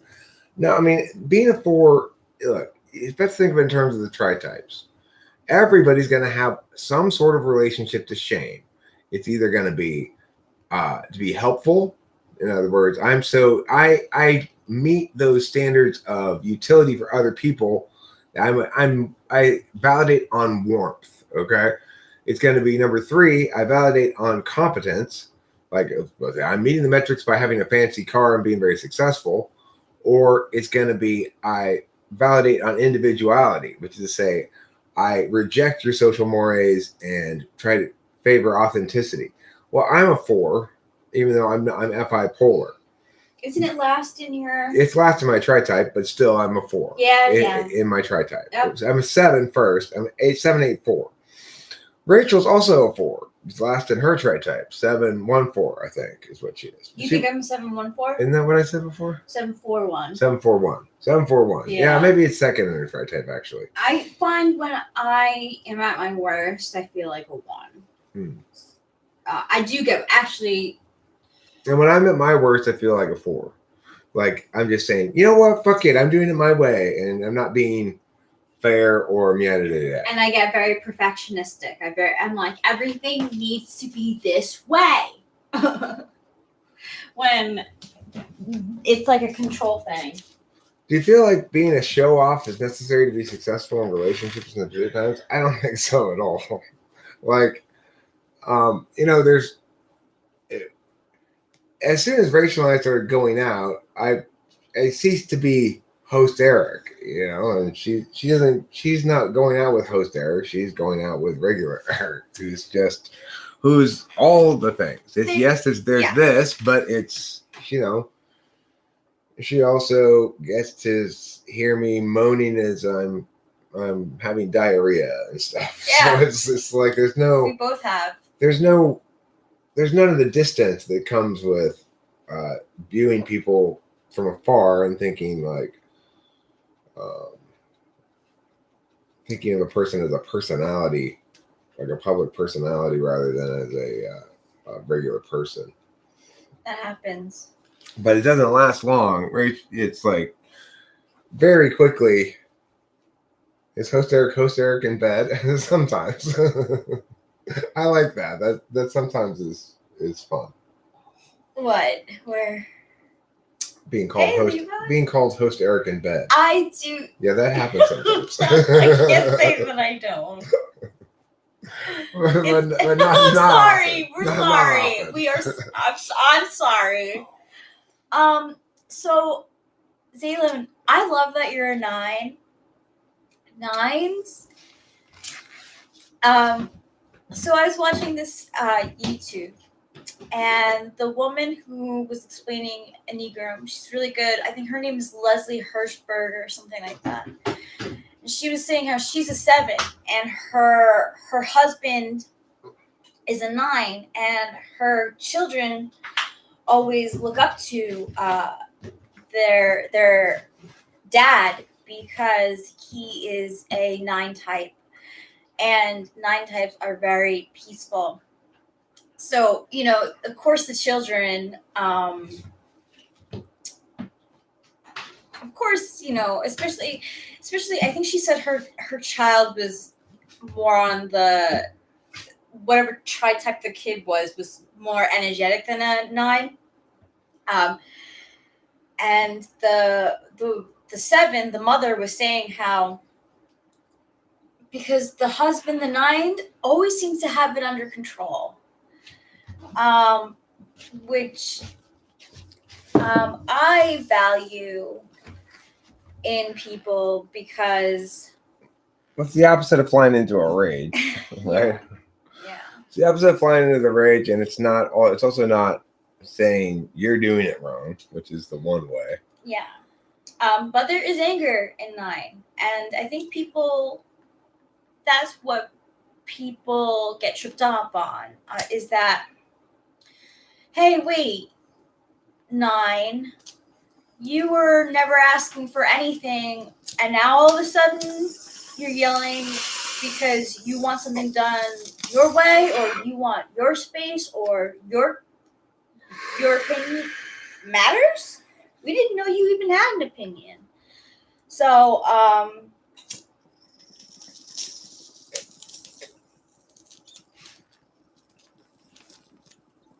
my kids despise it. Between ICJ and 9, they couldn't get a reaction from me. Even when they needed one, I knew they needed one. That's interesting. Security. Yeah, I think that's a good way to put 6. It's about resource management. Now you'll be meeting my dad more, obviously, and you'll be talking to him more. But I what was that, vacillate Yeah. between 6 and 9 for him because he some of his nervous tendencies seem to be more 6 to me than 9. He bites his nails a lot. He Yeah, well, you really get the sense that he's been made somewhat skittish over the years. You know, I would say 9 and 6 are probably his first two. I don't know the order either. But I feel like I understand your dad pretty well, and he helps me to understand the value and importance of FI tool function because it's like when there was a point where I needed to step in and make some arguments on Rachel's behalf, but I really didn't have the winning TI arguments because those TI arguments boiled down to property rights questions. And so we were going to lose those. But I found it very easy to talk to her dad about those objections I had on FI grounds, and he took them seriously without making the TI arguments I might have made. You know, he respected the FI in ways that I don't normally do, but did in this instance because it's an FI. It was an FI matter for me.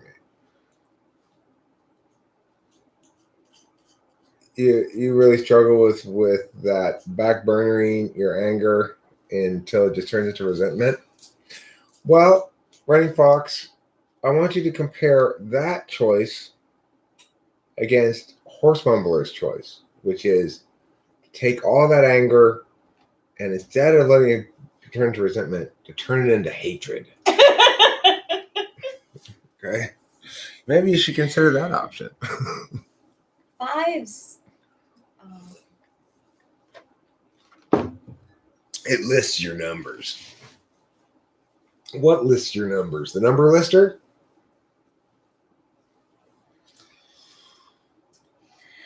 See, the tests for Enneagram. So you're a 5. You're 9 to 9 equals 51. 2 equals 27. 4. What? What is that? I have no idea what that means. Salem Black.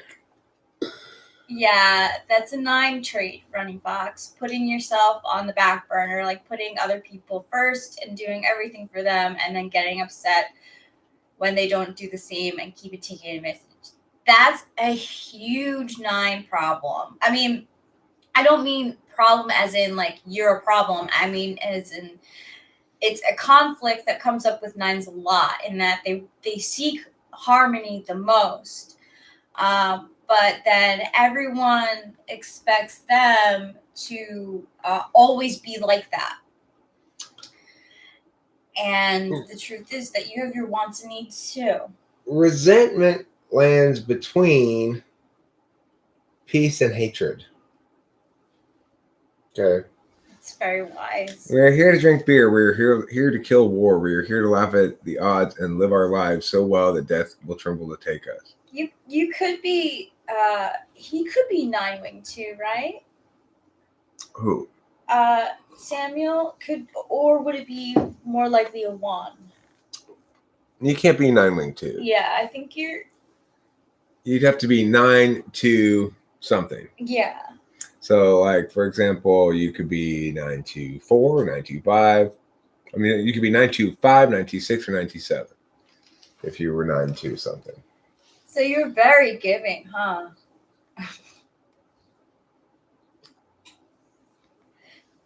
Resentment isn't a thing in between Mia and Mia. Why not, Raphael? Don't you think resentment breeds hatred eventually? If you resent somebody enough, often enough, you'll eventually start to hate them. Right? Yeah.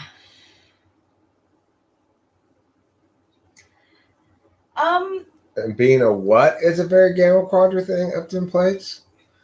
Being a oh no you didn't, Raphael. Oh no you didn't. These are the yams. You're so juicy. You're my juicy juice. Oh, I drink that all the time. You're my moisture tenderloin. You make me want to take a bath. Aww. You know what that means. Yeah. Too. Juicy potatoes. That's what it means indeed. 5s are, I think, hard to. 5's 9 quiet. and 5. 9 and 5, right? Can kind of look similar because they're both very quiet, but 9 is a head. I'm sorry. 5 is a head type. So they're going to be more logical and rational, and it's going to be very hard for them to get out of the house. I'm talking 594. That's your ultimate stay at home. And yeah. Wear dark clothing and brood type. Yeah. Hi, I'm a 495. I'm a 549. I think no. Yeah. Okay. They're probably quietest to be 549, but 594. I'm gonna have this person be a 459. 495. Okay. What's your name? My name's Guinevere. It matches. I'm Guinevere. I'm 459, and that's about all I have to say. Yes, totally, Winston's mom. Thanks for chiming in. I appreciate that. They are bookish, and what I noticed about 5s is that they do have places that they go to, and those are the places that they frequent the most often. They like to see the same people. Should I feed Mr. I think there's some foods down there.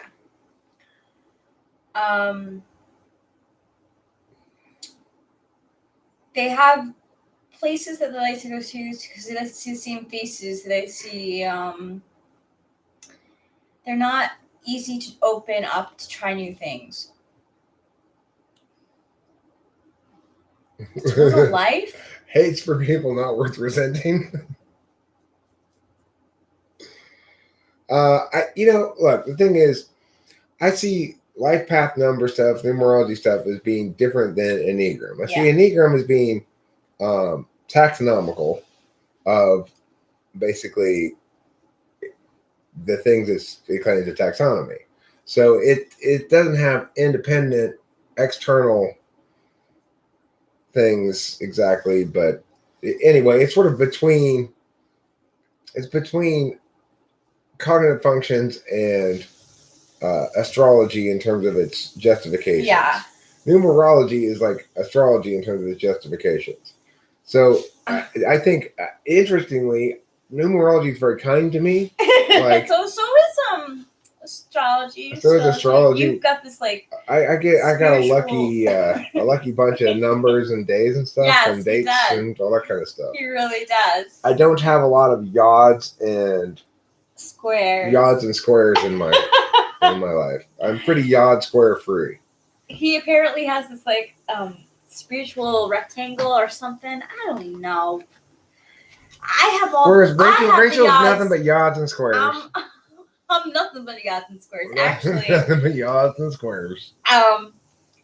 So I found out this other metric of numerology, which uses the Pythagorean theorem, and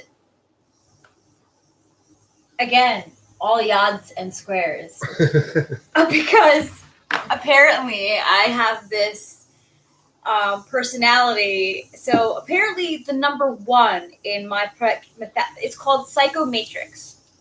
Psychomatrix numerology. Look it up if you're interested in that sort of stuff. It's pretty fascinating. It's another entertainment kind of fun. If you're bored, look it up. But in my birth chart, and my numerology chart, I should say. In my numerology chart, the number 1 shows up 6 times. And they say that because I have 6 ones in my Pythagorean square, that I am a very difficult person to be with, and that basically everyone should watch their step with me. Because I'm like a ticking time bomb. You know, it takes a special lady to be with me. It's not easy to be with Eric. I also said that we were going to be together for 333 years. Our marriage length, according to this thing she was looking at, 333 years. Now, I want to know what happens that causes us to get divorced before our 334th anniversary. Right? What the hell went wrong? If once you put in 333 years into a relationship, you'd expect it to get to 334, you know? Yeah.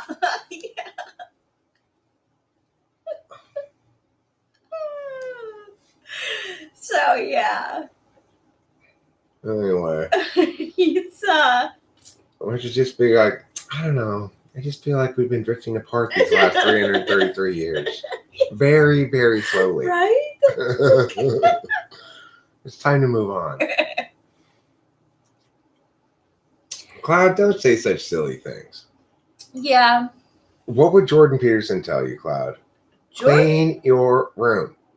Stop worrying about the afterlife and clean your room, mister. Clean it again. It's not clean enough. Clean your bathroom.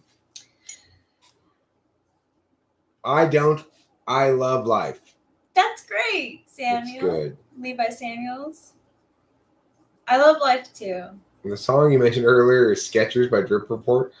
Zandy's got another terrible song for us, okay? So she says she was thinking about the terrible songs thing from yesterday, and she's got one to add, okay? So let's see. I would love to see it. Skechers by Drip Report.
That's a gem, all right. That is a gem.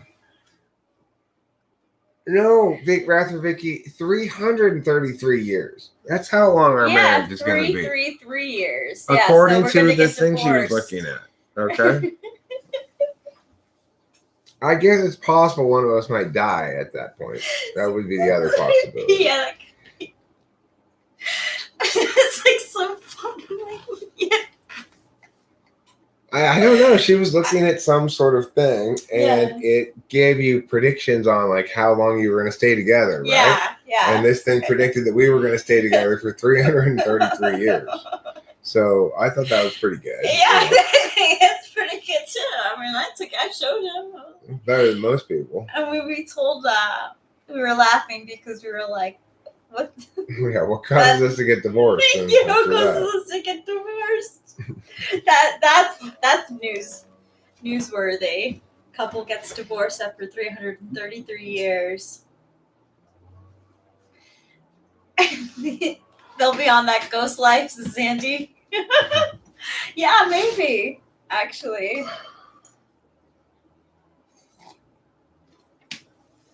What's That Ghost Life? Is that a show about ghosts?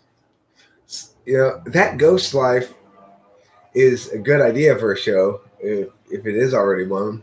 It makes sense. The idea that you follow these sets of characters, like half the show are people who are alive but are about to die. You get used to them being in their living character things, and then they die and they meet up with the characters who had died before. You know, they go, "That you died too? Yes, I got hit by a bus." That's a good reality show. And then they continue having their basically the same shit goes on after they're dead, except they're kind of transparent now. I like it. I really do. If Rachel gets a chance, she can live with you in next 7 lifetimes. Maybe that just means we're going to be together in a sequence of real-time lifetimes. That is a lot of what I that's how I actually kind of interpreted it as well. Actually, I was like, I was like, we've known each other. We've known each other a long time. I took it kind of taking some of those years in account as now. I'm like, I could see that we've known each other for that long. Yeah, oh gee, we were killed by the same dude. yeah, exactly. No, I think you got it, Longhorn. Yeah, you can go faster than that, I think. I'm not sure. Maybe I'm wrong. Where's the little ball? Oh, sweet. Little ball.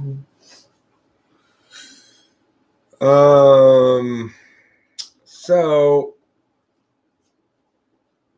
today is a busy day. Got lots of important things to do. You know how that goes. Gotta learn, love, laugh, and live. Those are 4 different things we're gonna do today, I believe. Yeah, we do that. We do make sure that happens. Yeah, learn, love, laugh, and live are our 4 priorities. I like when your tongue sticks out a little bit and looks like it's like a different kind of lip. Yeah.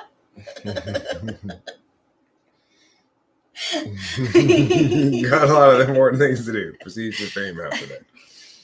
Why don't you make this whole community more exciting? Okay. Exactly. You guys should be excited. He's been, No, Cloud's right. We need to make it more exciting. Let's get some swag to bedazzle Cloud's midriff with. Would you be into that? Would you be into bedazzling? Why don't I organize some fun stuff around here?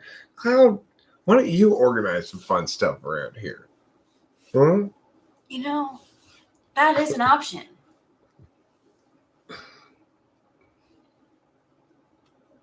You want to do some fun things around here? All right, it's been 2 hours. I say let's wrap this up. And Sky Gear, you got banned from the Love Who server. What did you do? He's even more smug and arrogant than me? I didn't know that was possible. Okay, Cloud, I'll make it more fun. Wee, wee, wee. Yay! Yeah. Whoa! Party time! Oh, Excellent. Winston's mom. Wee. No. Winston's mom, you remove that comment What right now. What happened there, Winston's mom? Was that a slip of your memory? Winston's mom told a very offensive joke. She just linked to a Dave Matthews Band That's song. dangerous right there. Can I have a lighter, please? That's just introducing more poison into everybody's lives. You don't want to do that. He probably thinks he's a 7, even though he's totally a 9.